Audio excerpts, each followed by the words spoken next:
Docville Farm. I do have a tour planned after lunch, so stick around till like 1-ish, 1 o'clock, and we can walk over there and take a look at what's going on in there. For those of you that need PPA recertification, Joe and Chris will be handling that. You do have to re-sign in, and you should have 2 checks or money orders with you for LDAF, one for LDAF, one for LSU. But make sure you sign in so you get credit, so that we can reissue you a new card for next year. Let me grab my clicker real quick. So just a little background, I did, after 6 years, finish my master's at LSU, so that part's done.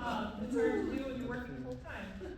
But that project was in growing satsumas. They're all awaris for the most part. I have some brown select in there in containers. And that was through a state-funded USDA specialty crop block grant with Dr. Docville, who has since moved to the University of Florida. He's working on container production there, primarily for the nursery industry. And then with this project, the goal is not so much the trees themselves, but trying to push fruit production early. We want a nice, clean piece of fruit, and we want to pack the trees in there. So a hyper-dense orchard-type situation in this greenhouse. And you can take a look at it. Joe Bravado was supposed to be here from USDA APHIS. He's unable to make it, but he wanted me to give you a quick update on the quarantine maps here for the Louisiana area, and then also to mention for you guys in Mississippi, you probably heard the news, Harrison County now has HLB and psyllid quarantines. So something to keep in mind. As far as Louisiana is still pretty much unchanged. This is the current state of the quarantines. We don't anticipate that changing anytime soon. So no real moves there. I know a few of you just attended the field day in Florida and were asking about the oxytetracycline injections, the OTC injections for trees as a greening management tool. I do have a meeting scheduled with the Commissioner's office next week to try to get the ball rolling on that, but I will probably need info from you all about loss of yield. So any numbers you have from the last few years, because they are asking for grower support and evidence of economic damage. And then the 2 labels, I actually have them printed out if anyone wants to take a look at them. That's for the Remedium TI and Rectify products. But the guy at LDAF was telling me Fireline 45 is an option, and that's something you spray versus inject, and that is approved for use in Louisiana for greening management. And it also has activity on canker. So this is one that we can look at. It's approved here, which is great. 9 ounces an acre, so you don't really need a whole lot of product to do some covering. And you can apply it up to 3 times a year. They're recommending the first application at spring flush, so right now. Second application midsummer, for us that would be June, and third application in late summer, but you want to make sure that's 40 days before you start picking. So if anyone's interested in that, I did reach out to the distributors, and I'm hoping we can get a look at that for this area, because some of our traditional spray methods have not been working. We know that for psyllid control, but this might be a good option, and it is oxytetracycline OTC. So that was something that he was recommending. We're going to talk more about it next week when I meet with the Commissioner's office. So back to the screen orchard, we built this thing, or started building it in 2020. There was a lot of delays thanks to hurricanes that year, and somebody stole our roll-up doors, so we had to get new ones ordered. So it took a while to get set up, but it is a insect excluding screen, 50 microns over just a basic gutter connect type hoop house. And we modeled it very much after what's happening with the Cups facility in Florida. They have both in-ground and potted trees over there. Over here, we just have potted trees. Ours is about 1/4 of an acre. It's got a capacity of about 400 trees. I'm only about halfway full over there. And through my density study, we had set up a trial looking at how many trees we can pack in there without detrimental impacts to growth, tree health, and yield, and kind of settled on a 5x5 spacing for these dwarf rootstock Owari satsumas. And when people come visit, I do tell them it's more like growing hothouse tomatoes than it is growing citrus. So that's where I'm pulling a lot of my management from. I have some experience with that kind of tomato production, so that's where a lot of what I'm doing is coming from. So some benefits of growing them in that greenhouse: it does keep the psyllids out. No psyllids, no greening. It also keeps the leaf-footed bugs out, the orange dog caterpillars out, and just about everything except the spider mites and some barnacle scale. We've had some big drought problems here, a lot of split fruit. I know I've talked to you guys over the last couple of summers. These trees are on drip, so I don't get any split fruit. I don't get the June drought. It's all kind of consistent. It does stay a little bit warmer in there with frost, just kind of naturally, because it's got a limestone 18-inch packed base on it, so that acts as a heat sink. Definitely buffers the hurricane impacts. That thing went through Ida, no problem. Ida and Zeta, no holes in the screen, no dropped fruit. So for me, that's a big win, because I know we had a lot of dropped fruit in the area for both those storms. And then the holes that you will see in the screen, those are not from hurricanes, those are from the boys using a leaf blower and getting too close. So it does melt if you get any kind of hot air next to it, but you can fix it with Gorilla Tape pretty quickly. So the orchard is pretty high density, and what was great is we weren't really expecting those 1-year-old trees that I got from Renata's to produce anything, but the first year we did actually make a crop. So that was really great. And the trees tend to produce these clusters. You can see how many saxonums are in that. So right now they're flowering, a lot of them, they're pollinating. We're using fans in there to move the pollen around because we don't have any bees in there, obviously. But we do end up with these big clusters of saxonums, which is great. I am a one-person show currently. It takes me, that's a pretty big estimate, 2 to 3 hours a week to manage a quarter-acre facility. I'd say most weeks it's less than that, and that would include harvest time too. Takes me maybe an hour once a month to weed it. I'm not spraying much. We started out spraying some phyton in there for canker suppression because there are canker trees 100 feet away from the screen. But what I found is there's no canker in the facility because that screen is acting as a barrier to the bacteria. It's driven by wind and rain, and it's not really getting in there. So I kind of backed off on that. Low pesticide use, I do a little bit to manage the spider mites, and I hit everything with dormant oil for scale control this winter. And that's it. That's really it.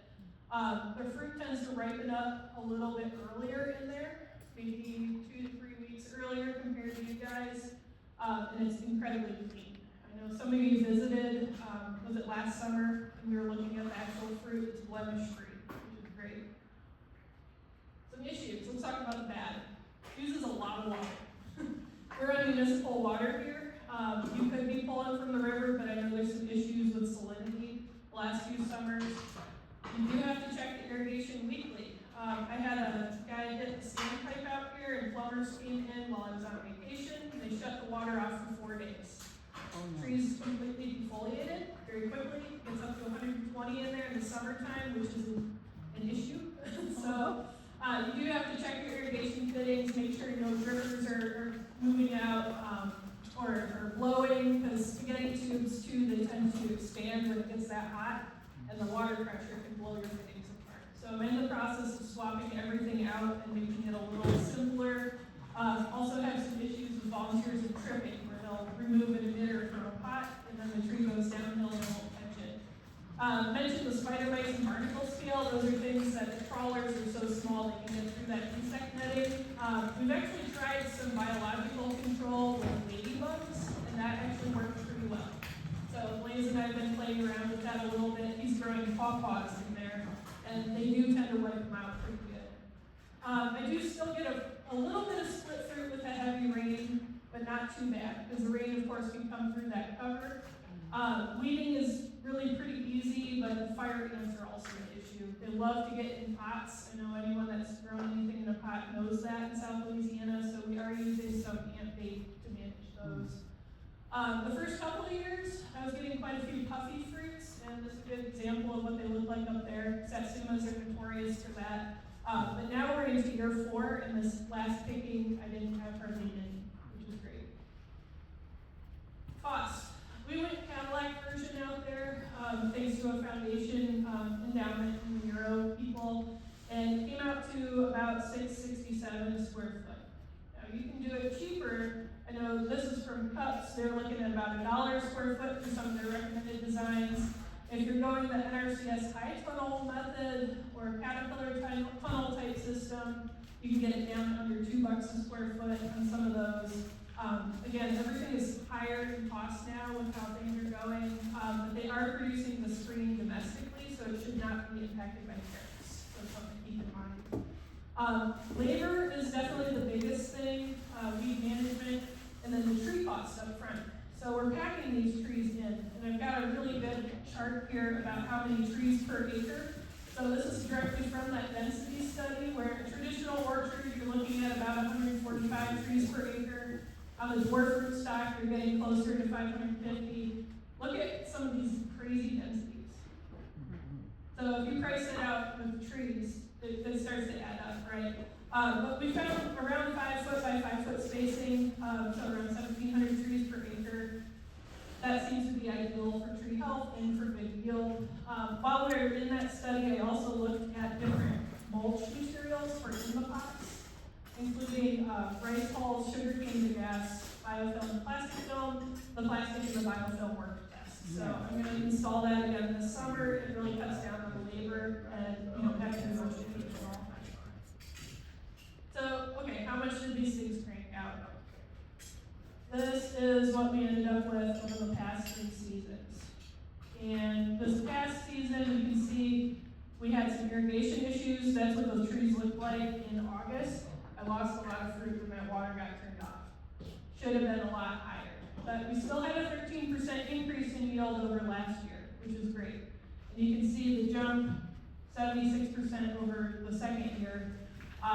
There's not a lot of trees in there, and I'm picking a lot of fruit. So there's about 200 trees, picking a little over a ton of fruit. That's not bad, considering the trees are about 3 feet tall. What are we doing right now? Bumping the trees up from their 7-gallon pots into 12s and 15s. I'm hoping those are their forever pots. I'm going to work on trellising them from above using the wires just like a hothouse tomato, because when we do get a storm or front come through, sometimes the trees, when they're fully loaded, will tip over. And some of our trees had over 40 pounds of fruit on them last year, just a single tree. So trying to manage that. I got some funding to add cultivars and look at some different air pruning pots, so I'm in the process of that. Also looking at composted seafood waste as a fertility source versus the Osmocote Plus, or in tandem with Osmocote Plus, which we know is pretty expensive. And looking more into those biological controls for insect management within the structure itself.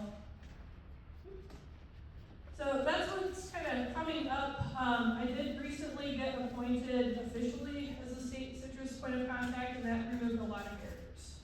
Before I was just an agent, I was having issues with funding, getting administration's attention. Now they're starting to listen. I do have a budget now for the first time in 10 years, which is a huge win.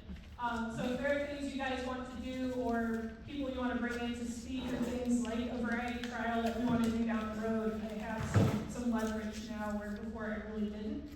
And with this greenhouse, it's a great facility, so I want to make use of it, and I want to keep using it. So if you have ideas, I'm here for it.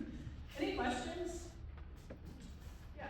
I was wondering, regarding the water, are you able to do any water catchment systems here or something? The question was, could you do water catchment? Yes, you could.